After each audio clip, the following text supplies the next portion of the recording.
கிறிஸ்துவுக்குள் அன்பானவர்களே, உங்களை இயேசுவின் நாமத்தினால் நான் வாழ்த்துகிறேன். தேவனுடைய பிரதான கிருபை, அவருடைய இரக்கம், அவருடைய தயவு, அவருடைய மன்னிப்பு, அவருடைய சமாதானம், அவருடைய சந்தோஷம், அவர் கொடுக்கின்ற எல்லையில்லாத ஆசீர்வாதங்கள் உங்களையும் என்னையும் அளவில்லாமல் நிரப்பும்படியாக இயேசுவின் நாமத்தில் நான் வேண்டிக் கொள்கிறேன். ஆமென். ஹல்லேலூயா. பிரியமானவர்களே, நம்மெல்லாம் சின்ன பிள்ளைங்களை போல மாறணும் என்று இயேசு கிறிஸ்து சொல்லுகிறார். நம்புறீங்களா? எப்படிடா நம்ம இந்த வயசில் வந்த பிறகு சின்ன பிள்ளையா மாறுறதுன்னு. சின்ன பிள்ளை என்ன செய்ய தெரியுமா? எப்போ பாரு சந்தோஷமாக இருக்கும். சின்ன பிள்ளைக்கு கவலை கிடையாது, துக்கம் கிடையாது, வருத்தம் கிடையாது. தெரியல. இப்படித்தான் நல்லது எது கெட்டது எதுன்னு தெரியாத படிக்கு தீங்கு நன்மை. அதாவது நமக்கு ஒருத்தவங்க தீங்கு செஞ்சாங்கன்னா அதை நம்ம தீங்குன்னு பார்க்காத படிக்கு குழந்தை அப்படித்தான் பண்ணும். அடுத்த பிள்ளை சண்டை போடும், அடுத்த நிமிஷமே போய் சேர்ந்துடும். நம்ம சொல்லுவோம், ஏய் அவன் தான் உன்னை அடித்தான்ல, போகாது, அவனோட சேராதுன்னு சொல்லுவோம். ஆனால் அந்த குழந்தை சேராது. அடுத்த நாளே போய் நாங்கள் ஃப்ரெண்ட்ஸு அப்படின்னு சொல்லுவோம். மனசில் கள்ளம் வச்சுக்கிட்ட தெரியாது, மனசில் கோபத்தை வச்சுக்கிட்ட தெரியாது. கோபிக்கும், ஆனால் அடுத்த நிமிஷமே அதை விட்டுரும். அது எல்லாரையும் நேசிக்கும். இன்றைக்கி வீட்டில் இருக்கும்போது தெரியாதவங்க யாருனாலும் ஒன்று உட்காந்தாங்கன்னா அவங்க என்ன கொடுத்தாலும் அது தெரியாது, அதுக்கு அது வாங்கிக்கிடும். அது மாதிரி கையில் இருக்கிறது கொடுன்னா கொண்டே கொடுத்துரும். நம்ம ஆள் வேற ஆள் இவங்க அப்படி தெரியல. கள்ளங்கப்படம் இல்லாத ஒரு உள்ளம். பிரியமானவர்களே, அப்படித்தான். நீ கீழே உட்காருனா உட்காந்துரும், என்ன சொன்னாலும் நம்பும். அதான் சொல்கிறாங்க, ஏய் பூச்சாண்டி வரும் சோறு ஊட்டத்தில் என்ன சொல்கிறாங்க, பூச்சாண்டி வருது, ஒத்த கண்ணே வர்றான். நான் கூட என் பொண்ணை இந்த மாதிரி பயமுறுத்தி ஊட்டியிருக்கேன் சின்ன வயசில். ஒத்த கண்ணேனா பயப்படுவா. சாப்பாடு வந்துடுவான், சாப்பிட்லேன்னா அந்த ஒரு ரூபாய் தான் வாங்கிரு, இல்லைன்னா ஒத்தக்கண்ணை வந்துடுவான்னா பயப்படுவான். அப்போது அந்த குழந்தைகள் நம்ம பேசுகிறத நம்புகிறாங்க. இப்பொழுது பரலோக ராஜ்யம் இந்த குழந்தைகளை போல நீங்கள் மாறாவிட்டால் பரலோக ராஜ்யத்துக்குள்ளே பிரவேசிக்க முடியாது என்ற அர்த்தம் என்ன அப்படின்னு சொன்னால், நாம் அது எந்த இடத்துல சொல்கிறாருன்னா, இயேசு கிறிஸ்து போய்கிட்டு இருக்கும்போது சின்ன பிள்ளைங்களாம் அவர்கிட்ட கொடுத்து ஜெபம் பண்ணுறதுக்காக பெற்றோர் எடுத்துக்கிட்டு முன்னால் ஓடியாராங்க. இப்போயுமே நம்ம பாஸ்டர்ஸ் எல்லாம் சபை முடித்து அப்படி போகும்போது நம்ம பிள்ளைங்க இருந்தாங்கன்னா உடனே என்ன செய்வோம், பிள்ளைங்களை கூட்டி கொண்டு போய் அவர் பக்கத்தில் இருந்து தலையில் கை வச்சு ஜெபம் பண்ணுங்க பாஸ்டர்னு சொல்லுவாங்கல்ல.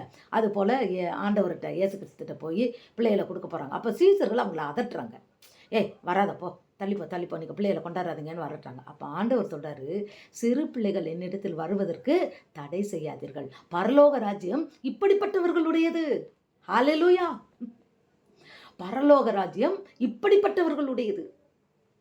அப்போது இப்போ நான் சொன்னேன் இல்லையா, இந்த குணமெல்லாம் நம்மகிட்ட இருந்தால் நாம் பரலோகத்துக்குள்ளே நுழைய முடியும்.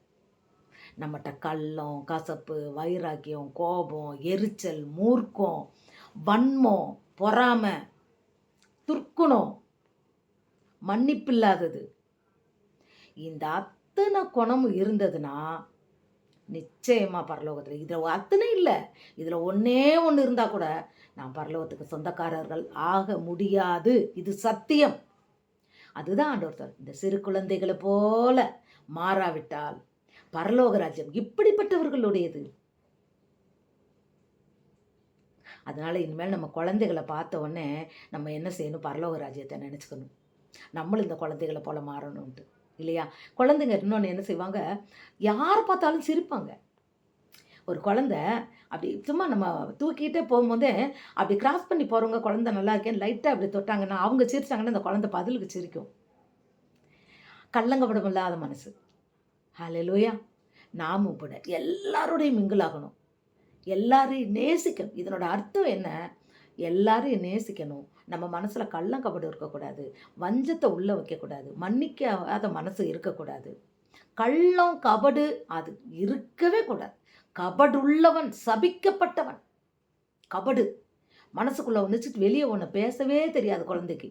அதான் சொல்லுவாங்க, ஒருத்தன் கடங்காரன் என்ன பண்ணானா, பையனை கூப்பிட்டு, டே இந்த இப்போ வாசலில் ஒரு அங்கிள் வருவார், நீ என்ன சொல்லணும், எங்கள் அப்பா வீட்டில் இல்லைன்னு சொல்லணும் அப்படின்னு சொல்லிட்டு வேகமாக போய் ஒளிஞ்சுக்கிட்டாரான். அவர் கதவை தட்டி, தம்பி உங்கள் அப்பா எங்கன்னொன்னே அவன் சொன்னான்னா, எங்கள் அப்பா இந்த மாதிரி வாசலில் ஒரு மாமா வருவார், நீ அப்பா இல்லைன்னு சொல்லணும் அப்படின்னு சொல்லி எங்கள் அப்பா சொன்னாருன்னு சொன்னானா. இதுதாங்க குழந்தை. பார்த்தீங்களா? அவன் கள்ளத்தனம் பண்ணான். குழந்தைக்கு கள்ளத்தனம் இல்ல. கள்ளத்தனத்த புரிஞ்சுக்கிட கூட தெரியல. அப்படித்தான் நம்ம இருக்கணும். குழந்தையை போல இந்த இதயம் பால் போலன்னு சொல்லுவாங்கல்ல, அதுபோல பரிசுத்தமா இருக்கணும். பால் வந்து பரிசுத்தமானதுக்கு அடையாளம், அது வெண்மையா இருக்கு. 2வது அதில ஒரு சின்ன ஒரு கலப்படம் வந்தாலும் அது திரிஞ்சு போயிரும், கெட்டு போயிரும். பால் சட்டிய எவ்வளோ பத்திரமா நம்ம கழுவணும் தெரியுமா? மத்த சாமான்லாம் கூட பரவால்ல. பால் பாத்திரத்த எத்தன வாட்டி நீங்க வெளக்கி வச்சாலும் பால் பாத்திரத்த நம்ம எப்பயுமே ஒரு 2 வாட்டி, 3 வாட்டி தான் கழுவி வப்போம். ஆனா மறுபடியும் அந்த சட்டிய எடுத்து பால் காய்ச்சும்போது, திருப்பி 1 தடவ, 2 தடவ கழுவாம அத காய்ச்ச மாட்டோம். ஏன்னா, பால் அவ்வளோ சுத்தமானது, பரிசுத்தமானது. பாத்திரம் பரிசுத்தம் இல்லைன்னா, பால் கெட்டு போயிரும். பிரியமானவர்களே, நம் வாழ்க்கையில நான் பரிசுத்தம் இந்த பாத்திரம் பரிசுத்தம் இல்லாமல் இருந்தால் பரலோக ராஜ்யத்துக்குள்ள நான் போக முடியாது. அதனால தான் இந்த பாத்திரத்தை ஆண்டவர் என்ன சொல்றாரு, சிறு குழந்தைகளை போல மாறணும்னு சொல்றாரு. அவங்களுக்கு துன்பம் தெரியாது, நம்ம வீட்டில் நடந்த கஷ்டம் தெரியாது, வறுமை தெரியாது, அம்மா அப்பா ஏன் வருத்தப்படுறாங்க, அம்மா அப்பாவுக்கு ஏன் சாப்பாடு இல்லாமல் பட்டினி கிடக்குறாங்க, அது எதுவுமே தெரியாது. அதுபோல தான் நாமும் ஏன் நமக்கு வாழ்க்கையில் இதை அனுபவிச்சது அதெல்லாம் இல்லை. நாம் தேவனை தொழுது கொள்ளணும். அடித்தா கூட அந்த பிள்ளை ஓடி போய் கட்டி தான் பிடிக்கும். அம்மா அப்படின்னு நம்ம ஓங்கி அடித்தாலும் நம்ம மடியில் வந்து படுத்துக்கிட்டு நம்ம கழுத்தை கட்டி பிடிக்கும் குழந்தை. அது போல தான் நாமும் தேவனிடத்தில் இருந்து நாம் சில காரியங்களை தேவன் நம்மளை வந்து கண்டித்தாலும், நம்மளை வந்து சிற்றித்தாலும் தேவனோட பாதத்தில் தான் நம்ம போய் விழணும். தேவனை தான் அண்டிக்கொள்ளணும். அவரிடத்துல தான் நம்ம விசாரிக்கணும். இதுதான் திருக்குழந்தையை போல மாறுறது. உடனே கோச்சிக்கிட்டு நான் போகிறேன்னு சொல்லக்கூடாது. ஒருத்தவங்க எனக்கு தெரிஞ்சு பக்கத்தில் இருக்கவங்க வயிற்றில் குழந்தை உண்டாயிருந்தாங்க. அப்போது அவங்க வந்து முதல்ல ஒரு பொண்ணு இருந்ததுனால 2வது பொண்ணு பிறக்கக்கூடாது, பையன்னாங்க. ஆனால் டெய்லி அதை சொல்லி சொல்லி விளக்கேற்றுனாங்களாம். ஆனால் அவங்களுக்கு பையன் பிறக்கலை, பொண்ணு தான் பிறந்ததான். அதனால நான் இனிமேல் உனக்கு விளக்கேற்ற மாட்டேன்னு சொல்லி அவங்க சாமி கூட கோச்சிக்கிட்டு விளக்கேற்றுறதை விட்டுட்டாங்க. இப்படி இருக்கக்கூடாது. அவங்க வந்து ஆண்டவரை அறியாதவர்கள். அப்போது நாம் இது போல நம் தேவனை கோபித்து கொள்ளக்கூடாது. சிறு குழந்தையை போல அப்பாட்டத்தான் போய் நம்ம மன்னிப்பு கேட்கணும், அப்பாட்டத்தான் போய் நம்ம கட்டி பிடிக்கணும், அப்பாவோட சித்தப்படி தான் கொடுத்துருக்கிறாருன்னு சொல்லி சந்தோஷமாக நம்ம அதை ஏற்றுக்கணும். ஆண்டவரோட பிள்ளைங்க அப்படி தான் இருப்பாங்க. அல்லேலூயா. ஸோ இன்றைக்கு நாம் சிறு குழந்தையை போல நாம் மாறுவோமா, நம்மை அர்ப்பணிப்போமா? எப்பொழுதும் மனசில் சந்தோஷம். எப்பொழுதும் சிறு குழந்தைகளை பார்த்தீங்கன்னா அம்மா அப்பா கூட இருக்கிறது தான் சந்தோஷப்படும். அம்மா அப்பா விட்டுட்டு ரொம்ப தூரத்தில் கொஞ்ச நேரம் நம்ம காணோம்னா பக்கத்து ரூமில் தான் விட்டுருப்போம். ஆனால் அம்மா அப்பா இருக்காங்களான்னு அப்பப்போ வந்து பார்த்துட்டு போகும். அது போல தான் தேவனிடத்தில் அப்படி அப்பப்போ நாம் ஜெபிக்க போகணும். அவருடைய பாதத்துக்கிட்ட நம்ம போய்கிட்டே இருக்கணும். பைபிள் அப்பப்போ எடுத்து நம்ம வாசித்துக்கிட்டே இருக்கணும். ஹல்லேலூயா. சிறு குழந்தைங்க நம்மளை விட்டு பிரிய மாட்டாங்க. ஸோ நாம் வேதத்தை விட்டு, தேவனுடைய வார்த்தையை விட்டு, அவருடைய சத்தியத்தை விட்டு நம்ம பிரியக்கூடாது பிரியமானவர்களே. சிறு குழந்தை போல் நாம் மாறும்போது நிச்சயமாக பரலோக ராஜ்யத்துக்குள்ளே நம்ம போவோம். பிரியமானவர்களே, நான் ஒவ்வொரு நாளும் 4 வீடியோக்கள் போடுகிறேன். நான் இனிமேல் காலையில் 11 மணிக்கு 2 வீடியோ, ஒரு 11 மணிக்குள்ளே 2 வீடியோ வந்துடும். அது மாதிரி சாயந்தரம் 4 to 5க்குள்ளே, இல்லை 5 to 6க்குள்ளே, அந்த சாயந்தர நேரங்களில் 5 மணிக்கு மேலே 2 வீடியோ போடுவேன். ஒவ்வொரு வீடியோவும் 10 நிமிஷத்துக்குள்ளே தான் இருக்கும். இது தேவனால் முன்குறிக்கப்பட்டு நடத்துகிற ஒரு மேக்னிஃபிஷன்ட் பிளெஸ்ஸிங்ஸ்ன்ற ஒரு ஆசீர்வாத சேனல். இதன் மூலம் இணைந்து நீங்கள் ஆசீர்வாதத்தை பெற்றுக்கொள்ளுங்கள். இதை இணைகிறதுக்குன்னு சொல்லி நான் உங்களை பைசா கேட்குறதோ அதுக்காக மெம்பர்ஷிப்புக்கோ நான் பண்ணவே மாட்டேன். நான் பரலோகத்துக்கு நான் போகணும். நிறையா என்னோட சேர்ந்து என் நண்பர்களையும் உங்களையும் நம்ம எல்லாரும் ஒன்று சேர்ந்து போகணும். அதற்காக நம்ம ஒன்று சேர்றோம், ஜாயின் பண்ணுவோம். இது ஒரு வித்தியாசமான சேனல். கூடிய சீக்கிரம் ஒரு லைவ் போடுவேன். அதில் நம்ம ஜெபிப்போம். உங்களுக்கு எந்த ஜெப குறிப்பு வேணுமோ அதை நீங்கள் எழுதி வச்சுட்டு இப்பொழுதுலேருந்தே ஜெபிங்க. நீண்ட நாள் பட்ட ஜெப குறிப்புகளாக இருந்தால் கூட கவலைப்படாதீங்க, எழுதி வைங்க, ஜெபிச்சுக்கிட்டு வாங்க. அன்றைக்கு நாம் அதை விசேஷித்த வகையில் எல்லாருமா சேர்ந்து ஜெபிப்போம். நிச்சயமாகவே கர்த்தர் நம் ஜெபத்துக்கு பதில் கொடுப்பார். விசுவாசத்தோடு லைவில் கலந்து கொள்ளுங்கள். உங்களுக்கு தெரியாதவங்களுக்கும் சொல்லுங்கள்.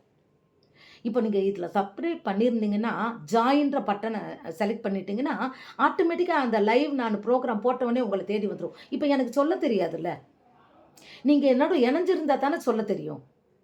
இப்போ நம்ம கான்டாக்டில் என்ன நம்பர் வச்சுருக்கோமோ செல்லில், அவங்ககிட்ட தான் நம்ம வந்து அனுப்ப முடியும். ஆனால் இப்போ இது வந்து யூடியூப் சேனலில் வந்து சப்ஸ்கிரைபர்னு சொல்கிறது ஜாயின் பண்ணால் மட்டும்தான் எனக்கு அது தெரியும். அப்போ நான் வந்து அந்த ஜாயின் பண்ண சப்ஸ்கிரைபருக்கு நான் அனுப்புனேன்னா அது உங்களை வந்து சேரும். அதனால் ஜாயின்ற பட்டனை அமுக்குங்க. அது மாத்திரம் இல்லை, நீங்கள் பார்த்தா போதாது பிரியமானவர்களே, குறைஞ்சது ஒரு 4, 5 பேருக்கு நீங்கள் அனுப்புங்க. அவங்களும் ஆசீர்வதிக்கப்படட்டும். தேவனுடைய சமூகத்தில் நம்ம எல்லாரும் ஒன்று கூடி நிற்கும்போது, தேவ நாமத்தை நம்ம மகிமைப்படுத்தி நிற்கும்போது ஆனந்த பரவசம் அடைவோம். ஹalleluya. கர்த்தர் உங்களை ஆசீர்வதிப்பாராக. God bless you.